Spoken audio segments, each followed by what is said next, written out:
Okay mga ka-Wiltech, mga kaibigan, so dito sa Wiltech Buendia, nag-iisang Wiltech lang to, tapat ng Jollibee Bautista. Mayroong mga reposes, mga second hand, as is. Kaya mayroon din sila dito sa labas. Honda Click, may MIUI sila, mayroon din silang Honda Beat. Napakaganda, makikinis pa, parang mga bago pa. As per mechanic, lahat naman ng second hand nila, good running condition daw to mga to.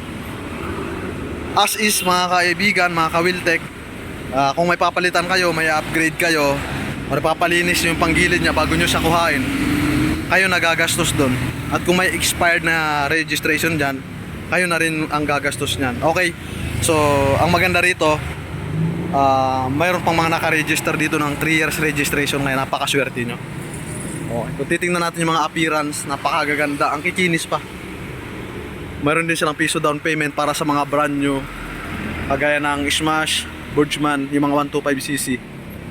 Maliban sa Click, wala daw silang piso down payment. Okay, tignan natin ang appearance ng kanilang mga second hand na Honda Click. Napakaganda pa. May mga plaka na yung iba dyan mga kaibigan, kaya panalong panalo talaga kayo. Kagaya nitong isa, sold out na daw to. Nasa 32,000 pesos lang ang cash nito. Okay, dali na kayo at pwede kayong mag-gas on the spot dito. Okay, sariwa-sariwa. Tignan natin ang mga price list sa harap. Itong gray na to, nagre-range pa siya ng 59,000 pesos.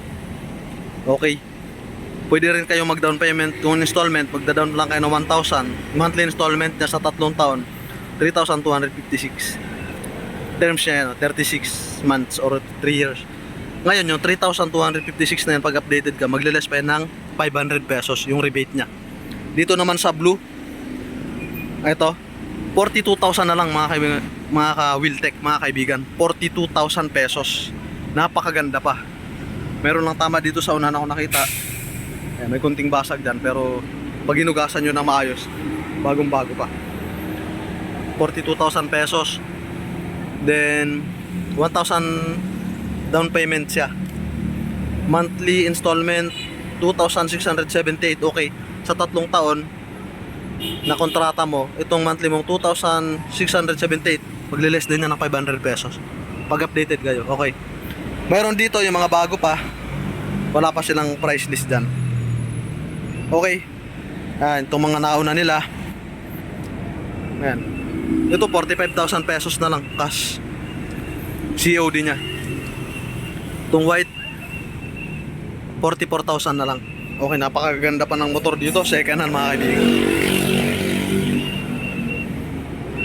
Kaya ano pang hinihintay nyo mga kaibigan, mga ka-Wiltech? Pumunta lang kayo sa mga Wiltech branches kung saan kayo malapit, mag-contact para i-repair kayo dito sa Wiltech Buendia or sa ibang branch. Sa ibang location, mayroon din silang mga Wiltech na mayroon mga second hand. Okay, so maraming salamat sa mga sumusuporta.